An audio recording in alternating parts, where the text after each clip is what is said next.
The Paul Wells Show is made possible by McGill University's Max Bell School of Public Policy, where I'm a senior fellow.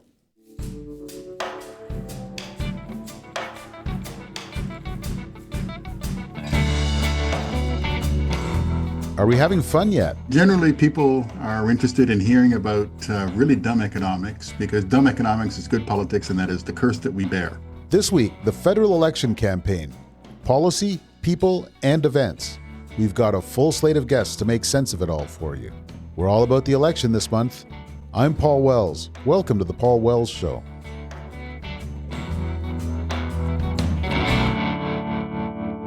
Judging from last week's download statistics, a lot of you liked my decision to bump this podcast's regular programming in favor of a weekly look at the federal election campaign, which is a good thing because I'm going to keep focusing on the election. Not just the horse race, although be honest, don't you like watching horses race?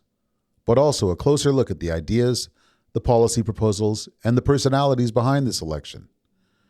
As I always say, we've got a lot to talk about, so we might as well talk. First up today, Stephen Gordon, the head of the economics department at Laval University in Quebec City, to talk about a couple of the policy proposals from the two biggest parties. Then, Mark Bourrie, an award-winning historian, is here to discuss his new biography of Pierre Poilievre. Finally, I'm really glad to have Vassy Kapelos, one of the country's most prominent journalists, so we can share our impressions of the campaign so far. First, here's Stephen Gordon on tax cuts, home building, and how the devil's in the details. Stephen Gordon, thank you for joining me. It's my pleasure. Do you get excited during election campaigns? Do you get horrified? What's your reaction? That second thing.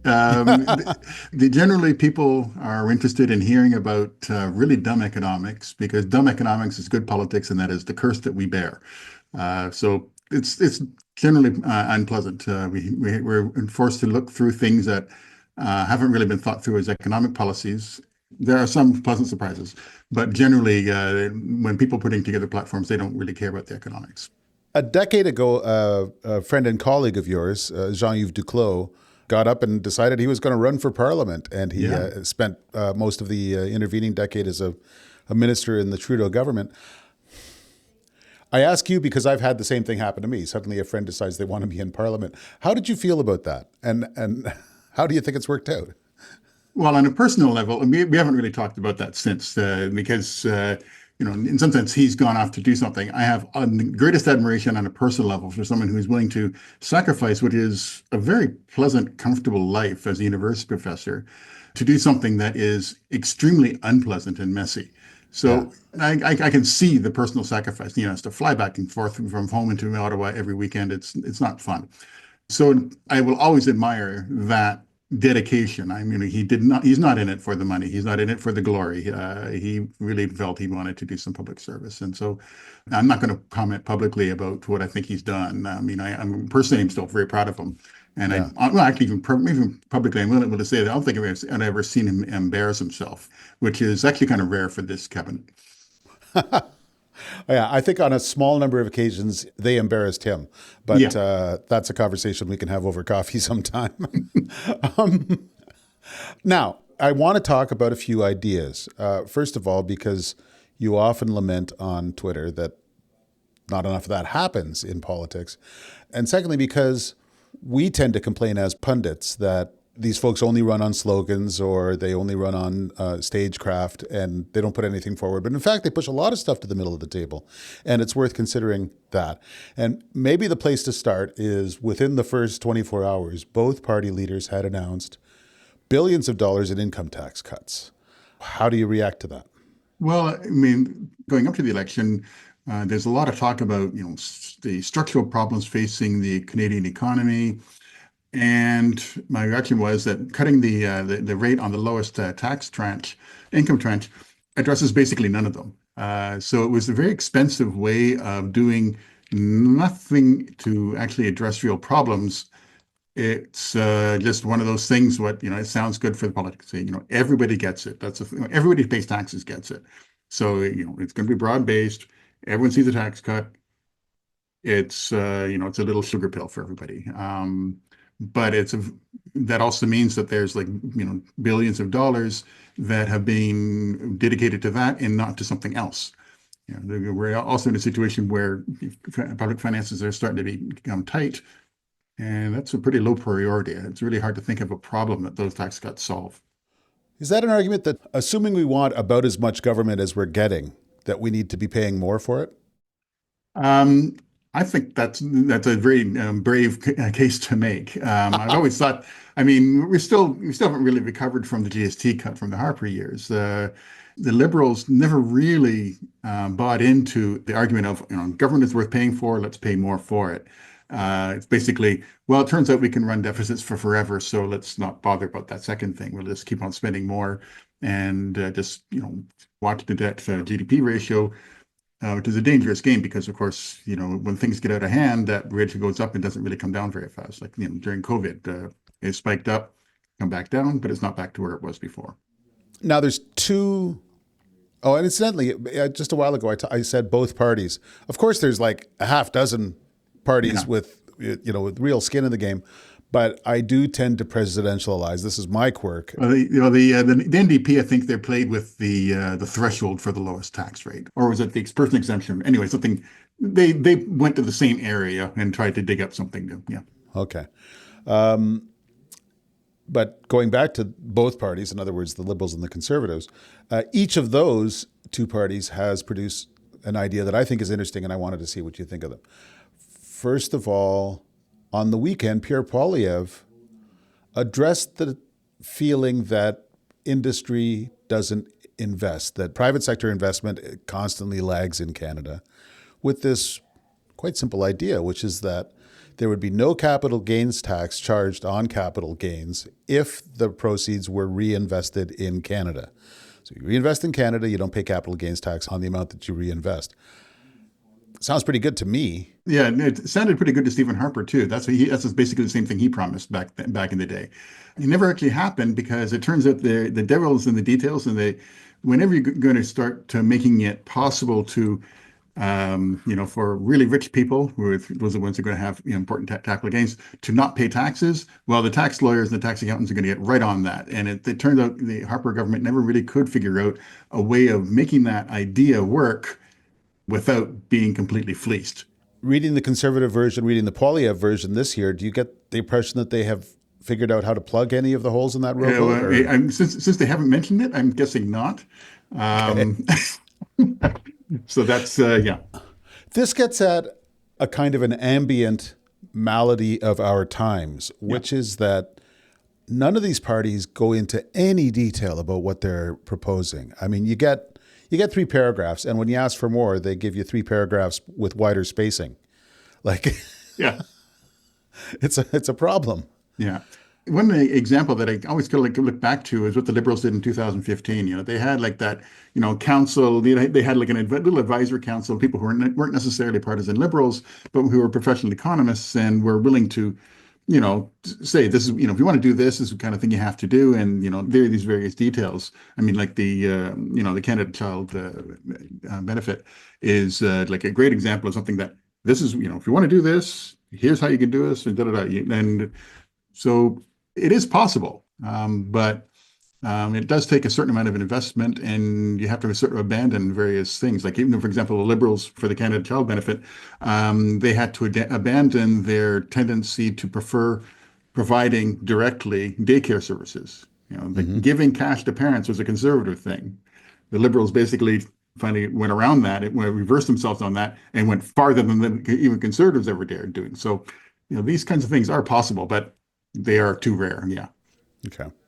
So let's go over to the Liberals. Mark Carney has proposed solutions to the housing crisis, including $25 billion in debt financing to double the rate of home construction. That $25 billion would apparently pay for 500,000 new houses a year. Have you given that a look, and what do you think of it? Yeah, I mean, there's it seems to be going back to things that we did like right after the Second World War, and again in the government just intervened directly into just the CMHC. That was what its original role was, just to create and to build to finance new housing. And the other thing too, like the MURB, multiple unit residence benefit, something like that, that goes back to the 70s and 80s. And that also seemed to spur a lot of resident, apartment houses. Like that's basically that's the basic thing. So, on the face of it, there's once again devils in the details. To what extent will that money actually turn into housing? Like the Liberals are pretty good about, announcing spending, delivering on the other side is often an issue. That said, but in some sense, the housing is getting to a situation where you almost kind of expect and need dramatic gestures, and this looks like one. And some elements might not work very well. For example, trying to get certain municipalities to cut back on their development charges. They going to have to pay for them to make it so that their municipalities don't lose money by cutting back on development charges. But then again, that means the federal government's going to be giving money to cities that had abused development charges, and all the other cities that had behaved properly, who didn't do that, aren't going to get anything. So there's going to be some kind of weird politics about that. So who knows how far that will go. But just basically, okay, let's just build houses. You might want to quibble about details. Well, wouldn't it be better if the market did it? Well, yeah, I guess. But I mean, like in desperate times, desperate measures, you do what you have to do. My understanding of this term, $25 billion in debt financing, means that you wouldn't have to book $25 billion. No, I think it's basically they would be the ones who offer the mortgages. Like in some sense, they would get paid back. But, okay. There's always going to be some initial debt financing of any kind of construction project. And, the government would be up there to perhaps offer better terms than they would get in the private sector. Both in Canada and elsewhere. I mean, last autumn, Mark Carney proposed the creation of essentially a new green growth fund for the UK. He's a big advocate of sort of Canada infrastructure bank type models where the federal government fronts, where a national government, Canadian or British, fronts some money, and that encourages skittish investors to get in the game. The problem is that the only reason that they would ever invest in something is that they're going to get some kind of return. Like Canadians also don't like to pay tolls on their roads. They don't want to pay for their infrastructure. You can get perhaps some kind of foreign firm to build a bridge, but they're going to put a toll on it. And that's, they're always going to be looking for a way to extract money to get their money back from this investment. So I don't think it's any really difficulty about getting investors to invest in a project that's going to generate revenue. The problem is, will Canadians accept projects that generate revenue? Yeah. The sweet spot is a magic project that people want to build and nobody has to pay for. Right. And, not surprisingly, that's why all these other infrastructure banks don't really go anywhere, because it's really hard. I mean, just the example of the Highway 407, like that's never going to happen again, I don't think. It's too bad, because Highway 407 is a sweet highway to drive on. Oh man, whenever I drive from Quebec City to Cambridge, my sister in Cambridge, I go around that. I think it's cheap at twice the price.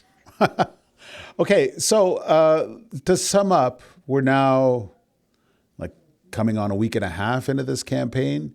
Is it better or worse than other campaigns that you've seen from the perspective of concrete ideas?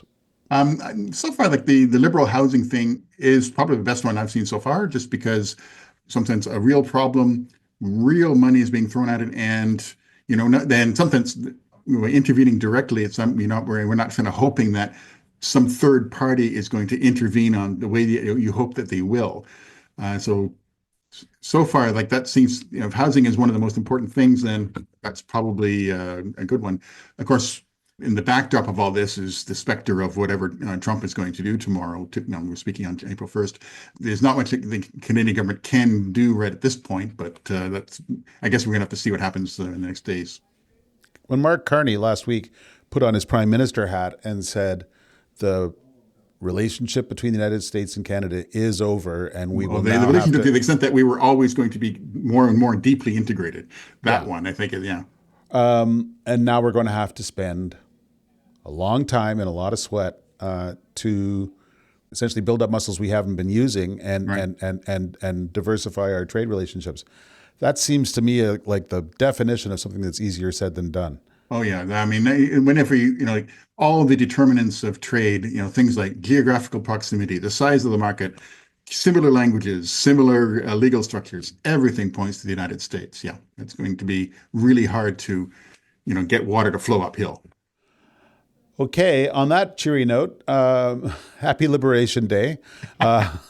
Stephen Yeah, Gordon. the thing is, like, people talk about what's going to happen for those tariffs, but the big thing so far is just uncertainty. Yes, he's going to announce something. We have no idea what he's going to decide the day after or the day after that. So I think the biggest thing that we're having to deal with is just uncertainty. People are not going to be able to commit to big projects until they know something. And in some sense, Mark Carney's comment that the old relationship is over, it's like we're going to have to do things regardless of what Trump does. And that's the only certainty we're going to have. Well, I think this is why he does this sort of cheat and retreat thing where he announces that he might do worse or that if everything's contingent. It's to wreck any possibility of having planning assumptions. Right. Certainly in the United States, that's what they're looking at. They're not going. Nobody is going to invest billions of dollars on multi-year projects based on whatever Donald Trump had for lunch that day. All right. Well, now that no hope remains, all that remains for me is to thank you for your time, Stephen Gordon. It was good catching up with you. Thanks a lot. Bye. Next, Mark Bourrie on Pierre Poilievre.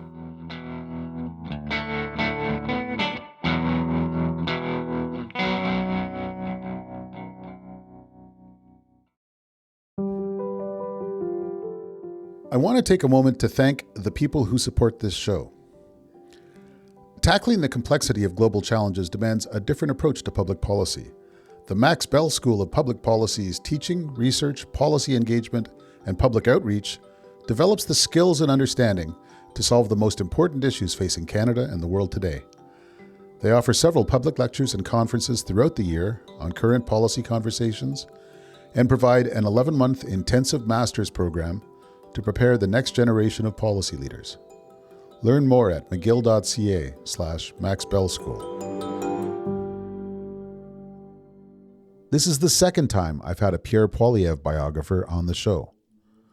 Last year I interviewed Andrew Lawton, who was so impressed by what he learned about Poilievre when he was working on his book that he ended up running in this election as a Conservative candidate.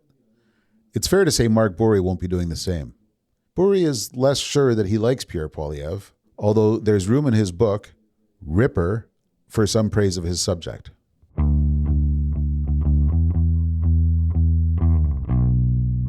Mark Bourrie, thanks for joining me. Hey, Paul, how you doing? Very good. Now, the title of the book is The Ripper, The Making of Pierre Poilievre. It's just Ripper. There's no definite article.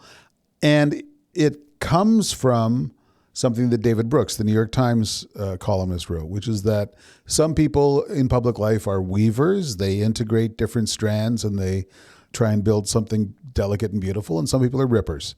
And David Brooks did not suggest, but you're quite sure, that Pierre Poilievre is a ripper. Yeah. First question a lot of people are going to ask is this book a hatchet job? No, I admire him for quite a few things that I talk about in the book. Things that I look for in people, like the ability to work hard, the ability to devote your life to things. And I single him out a lot for praise on his advocacy for autistic kids, which he started to do before he had any children of his own. So I don't see it as a hatchet job. I try to be fair. I'm not a political fan. I believe that we are right now in the early stages of a revolution, or at least an attempted revolution in the West, in Western democracies. That includes Canada, the Netherlands, Austria, Germany, France. Good day for Marie Le Pen. And the Poilievre is part of that revolution, which may or may not happen. And I very much opposed it because he is anti-democratic. And so that would come through in the book. So it's not as negative as Andrew Lawton's book was positive, but I put him in that context because I think it's really important not to forget that he is in an environment, a political environment right now, that is really frightening to a lot of people. As I read it, it struck me as a book that is unhesitating in its praise of the guy, praise that we often haven't seen in a lot of the news coverage of Poilievre, but also not shy about criticism. And one difference in your writing about Poilievre and my writing about Poilievre is I have resisted the comparison to Donald Trump because I think there's other ways to talk about him. But on the jump off the first page, you head into your first comparison between Poilievre and Trump. Why do you think that comparison holds, and why do you think it's, I mean, the second question is almost naive. Why do you think it's germane during this election campaign? I think they're different politicians, and I think Poilievre has a lot of Canadian values instilled into him. That would probably even make him a right-leaning Democrat in the States.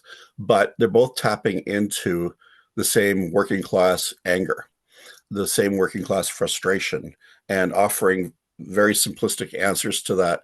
The other issue I have with Trump and Poilievre and people who sort of fall into the political umbrella that they hold is that there's a certain dehumanization that they bring to politics, dehumanization and lack of respect for their political opponents.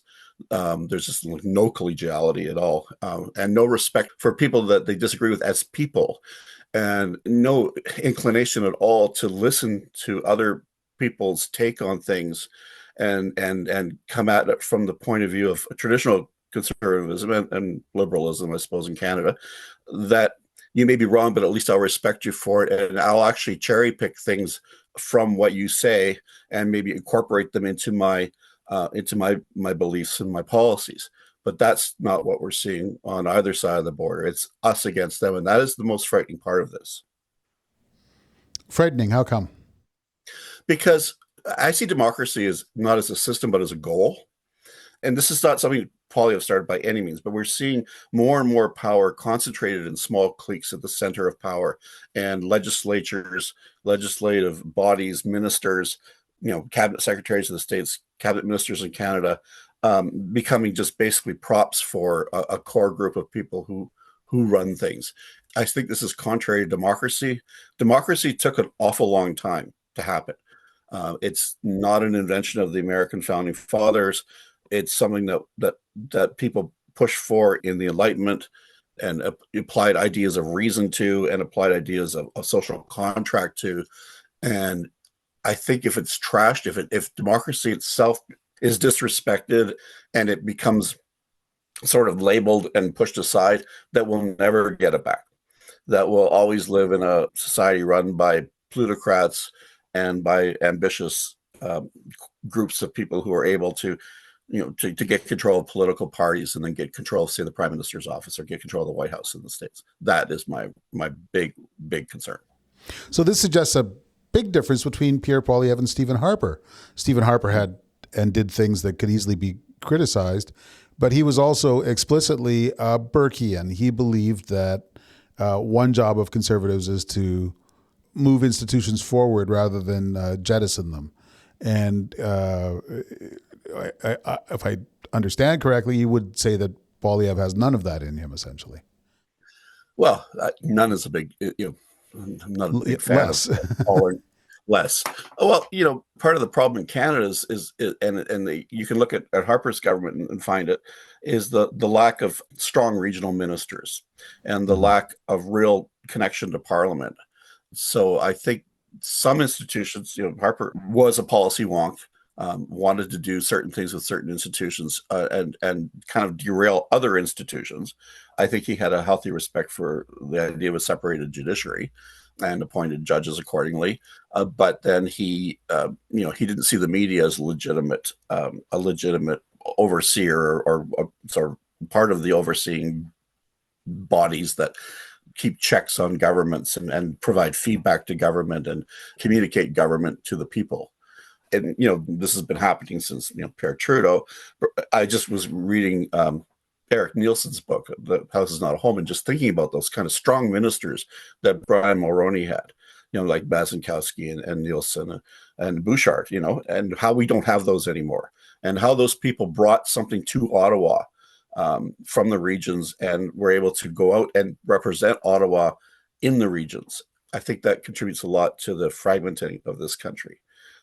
And then when Justin Trudeau came in, the things that I complained about in 2015 were never fixed either. I mean, we see even more concentration of power at the center, very few strong ministers, and none of them be particularly regional ministers, and a very tiny clique running the country. And if things are going well, that's great. But if they start to screw up, then the screw ups are big. One of the things that people keep saying throughout your book is that Pierre Poilievre didn't particularly change after he was a high school student, that he developed a set of strong ideas early and that he's hung on to them ever since. Mm-hmm. I find that fascinating because one of the things I look out for in people who are older than 20 is some sense that they can learn from experience. Mm-hmm. And I mean, to some extent, you're not even the first person to point this out.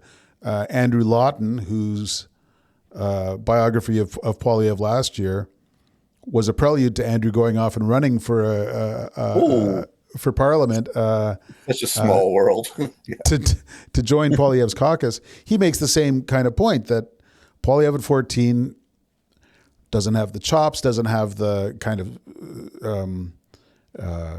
road testing of an older Poilievre, but on the fundamentals, it's still the same guy. Do you have an explanation for that?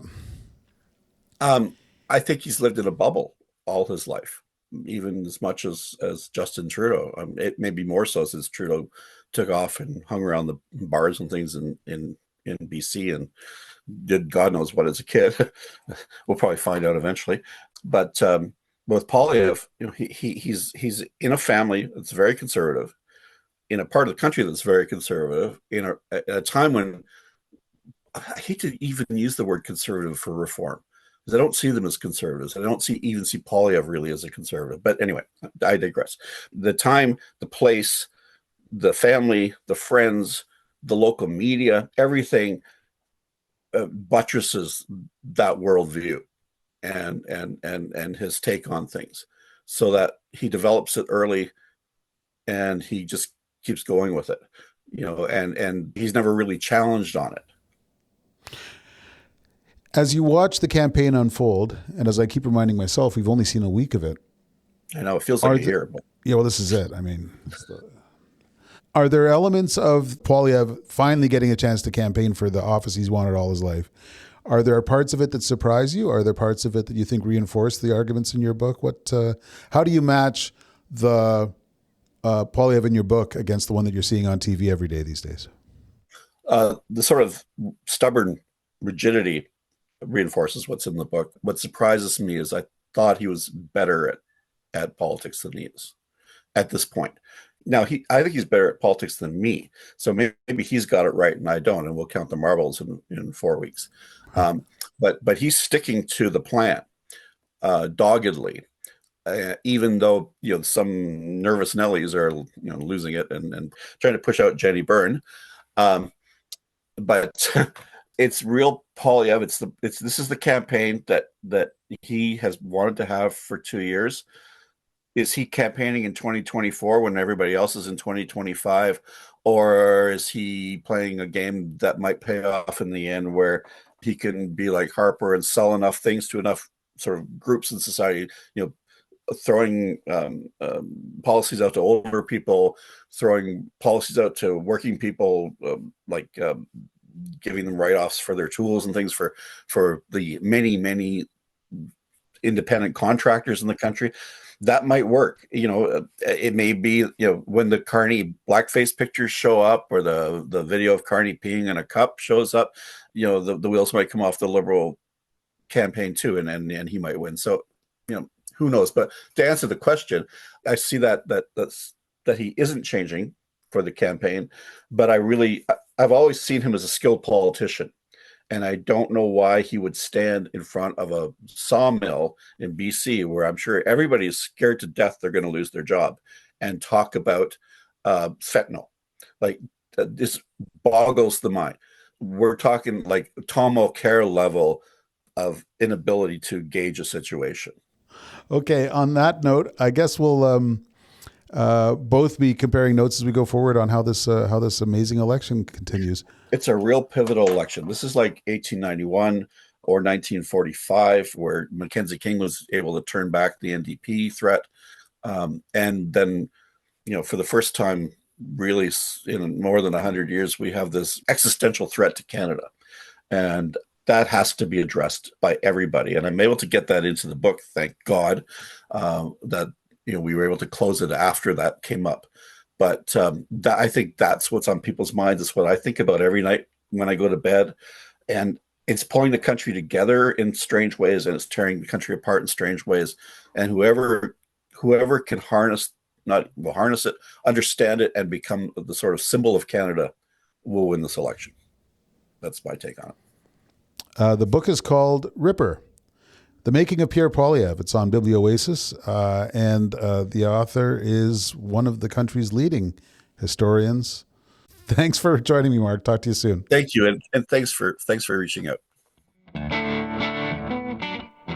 Most of you know my final guest this week. Vassy Kapelos hosts both of the big politics shows on CTV, plus her daily show on iHeartRadio. It's a great pleasure to have her here as a guest, so we can compare notes on the campaign so far. Vassy Kapelos, thanks for joining me. Hi, Paul. Happy to see you. Was that the longest first week of an election campaign you've ever seen, or was it just me? No, it's definitely not you. It felt like forever. It felt like 2 weeks into one. The first few days felt like the first week of a regular campaign, and then the Trump stuff and everything that followed felt like the second week of a campaign. It felt long. Yeah. Like I was just thinking on the weekend, I was marveling on the weekend. We've still got a month to go of this stuff.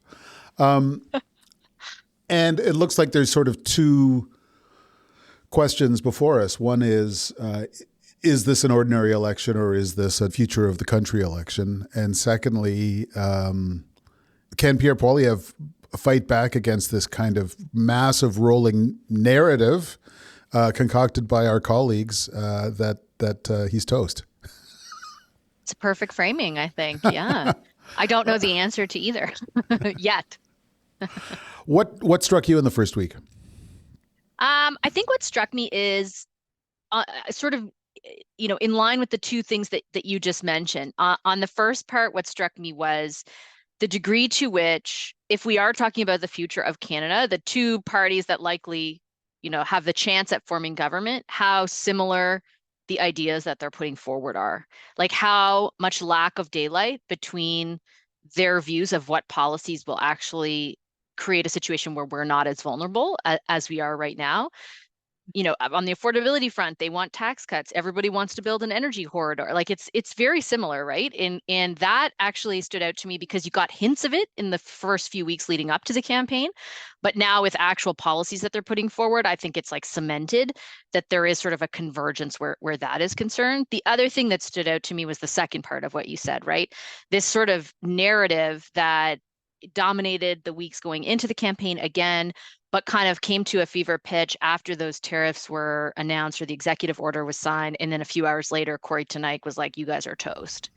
And right, Corey Teneycke, for everyone listening who probably knows him, but who ran Doug Ford's campaign, who was, a big part of Stephen Harper's campaign in 2015, who identifies as a federal conservative and has for a long time, basically saying, if you continue down the path that you're on, you're going to get obliterated, and produced polling in Ontario to that effect. I think that really took a narrative that was being discussed in the abstract and made it a lot more pronounced and more of a challenge for the Tories going forward.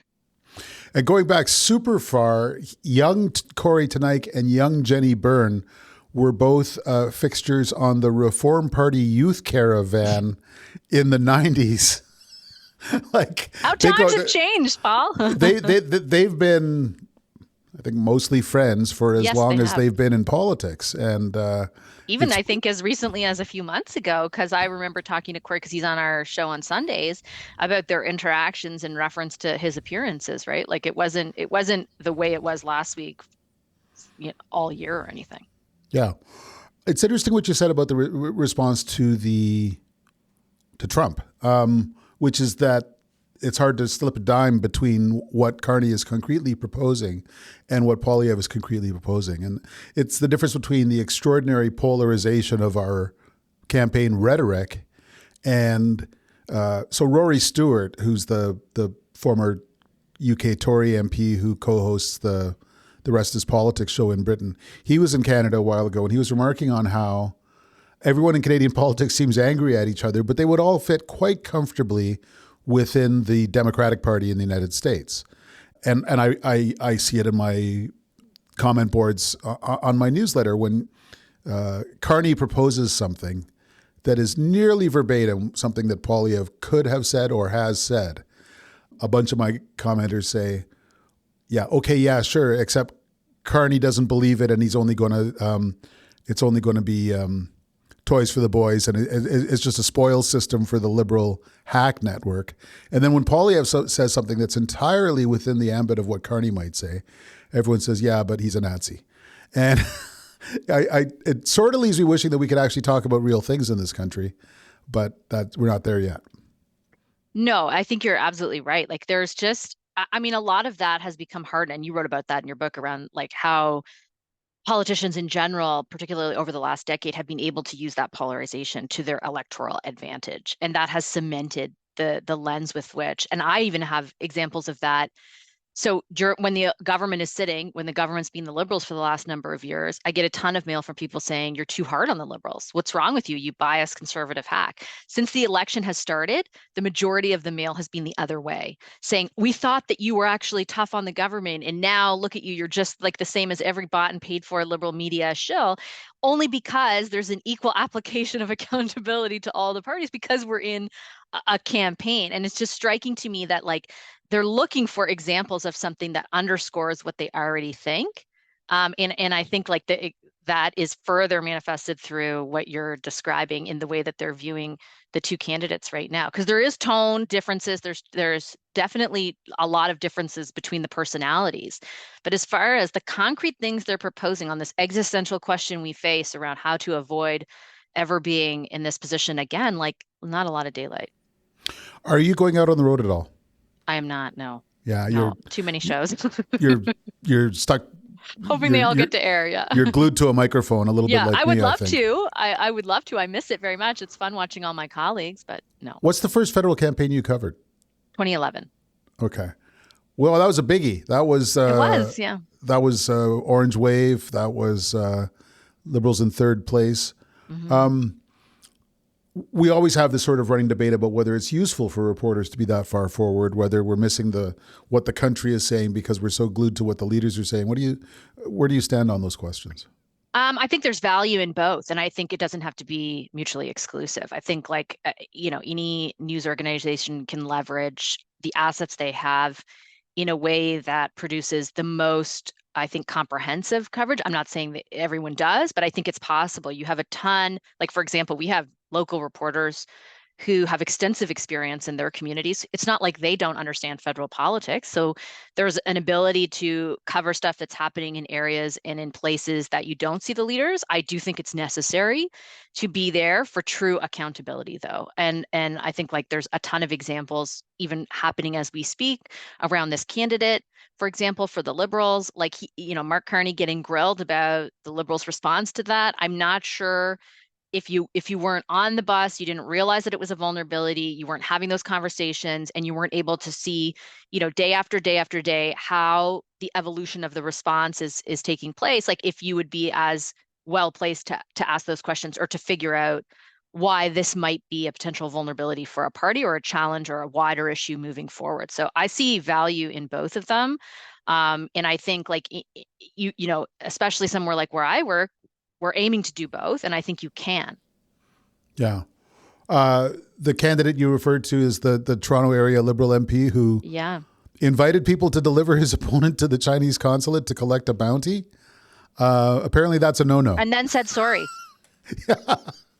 Didn't really mean it. And there was an actual bounty on this individual who, by the way, had been defending democracy in Hong Kong as China essentially attempted to obliterate it with their national security laws. Like, very confounding situation that the Liberals refuse to sort of acknowledge the severity of at this moment in time, which is, again, a story that might not be the story of what's happening in rural Ontario at the moment. And that's fine. That's understandable. They've got big things to worry about there as well. But both stories should matter. And I think if you have reporters, stationed around the country, plus you have them following the leaders, you'll have the most comprehensive way of understanding that. I should timestamp this conversation. You and I are speaking on Monday morning. The podcast goes out on Wednesday. It's entirely possible that sure is. Mr. Carney will come to his senses by Wednesday and send that candidate home with love and run an empty slate in that riding. On the Conservative side, there is the question of, can they win if the ballot question is Trump? I mean, because we've got a prime minister. He's not Poilievre. Poilievre can't get any space to make his case if the ballot question is the bilateral relationship. But I don't know how on earth he's able to haul it over to cost of living questions, if everyone is on edge over Trump and tariffs. Like, I don't know how you change the dial because the dial kind of tends to set itself. Yeah, I sort of see there being two issues for them. One is out of their control and one is within their control. And as you mentioned, the first part, he's not prime minister. And it's so analogous to Doug Ford, right? Like the poor opposition in Ontario tried all they might, to break through in that election. And ultimately, because he was premier and held the job of premier in that period, he was at a huge advantage. I think the same is true of Mark Carney. And that's not the fault of the NDP or the fault of the Conservatives. That's the way the cookie crumbled. And they're at a deficit because of that. I think the other part, though, is more on them. And in my view, and I'm not sure what you think of this, but I am constantly reminded of the first 6 months of covering, even longer, 8 months of covering the cost of living crisis. And the degree to which the Liberals were like, come on, we're the best in the G7. What are you guys talking about? Stop asking us, and I'm paraphrasing, but stop asking these questions about what we're going to do about housing. It's not our role. It's the provincial, like all sorts of answers that took them almost a full year to get to the point where the Conservatives had been for a year in recognizing how big of an issue it was for people. And they suffered greatly because of that, right? They lost 2 safe seats in by-elections. They were 25 points behind the Conservatives. And I get that not everything there was and inflation was out of their control as well, but they were late to recognizing how important it was to people. And as a result, that cost them. And I feel the same way now. That's the exact feeling I had, where it's like, now you're recognizing how big of a threat this is and you're responding in the way you did. But for a long time, you weren't in the same way that other parties, in particular the Liberals, were talking about it. And that might have been a misjudgment. Time will bear out the answer to that question. But it feels like if they've been able to close the gap the way that every single public opinion poll shows right now that the Liberals have been able to, that there was a misjudgment there. And I don't know, again, what the right prescription is to adequately recognize that, but or seem like you are. But clearly Canadians felt like they weren't. In the same way they felt like Liberals were totally late to the game on issues of affordability. You almost got a feel for Poilievre because he, famously has been hoping to be prime minister since he was 14. He's been writing essays about what he would do as prime minister. He's been planning this campaign for many months. And it's almost like a kid down in his basement workshop who's been working on the perfect balsa wood glider to take to the balsa wood glider competition. And then he shows up and it's actually a sled dog race. and he's like, all I got is this really nice glider. And it's hard to pivot. But imagine he got a notice 2 months ago that said it's going to be a sled dog race. So I get it from like 50 feet away. Yeah, you feel bad for that individual. But why didn't they open the mail and look at the invitation? Yeah. That's funny. Maybe he read it over the weekend. We'll see. Or maybe something crazy is going to happen and suddenly we all need gliders and he's going to be the only kid who's got one. I don't know. To be fair, I will just quickly interject and say, I would say they've put as much, if not more specific policy on the table in the last few weeks about how to insulate Canada going forward, how to build from within, very specific stuff. So I don't know if people are looking for policy in the same way they're looking for something more from the person who's auditioning to be prime minister. And I think the something more is where they're at more of a deficiency for whatever reason, whether it's past sort of endorsements from people who are associated with Trump or a successful liberal narrative and ad campaign to link the two together. Whatever it is, his tone, his tenor, it's not resonating in the same way that it used to. And I feel like so I get the defense. They're saying, like, we are talking about this. We're putting policy, and they are, to be fair. Like I said, maybe even more than the Liberals in some cases, but it's falling flat for a reason, or flatter than the Liberal stuff is. And you got to think it's something to do with the delivery. It's true. I mean, even on the weekend, he had this proposal that you don't have to pay capital gains tax as long as you reinvest within Canada.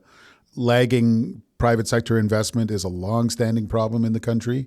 Here's a simple answer that it's at least worth a conversation. Totally. And but the debates are 2 weeks off, and he can't get the economics nerd on the campaign plane press corps interested in this because he doesn't have a campaign plane. So nope. You know, yeah. Which is all of that's a conversation I think for another time. But hey, Vash, thanks for joining me. I really appreciate it. Thanks. Appreciate you having me.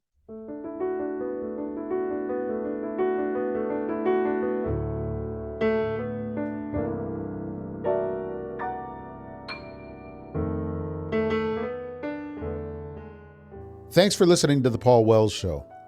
The Paul Wells Show is produced by Antica and supported by McGill University's Max Bell School of Public Policy. My producer is Kevin Sexton. Our executive producer is Stuart Cox. Laura Reguer is Antica's head of audio. If you subscribe to my Substack, you can get bonus content for this show, as well as access to my newsletter. You can do that at paulwells.substack.com. If you're enjoying this show, give us a good rating on your podcast app. It helps spread the word. We'll be back next Wednesday.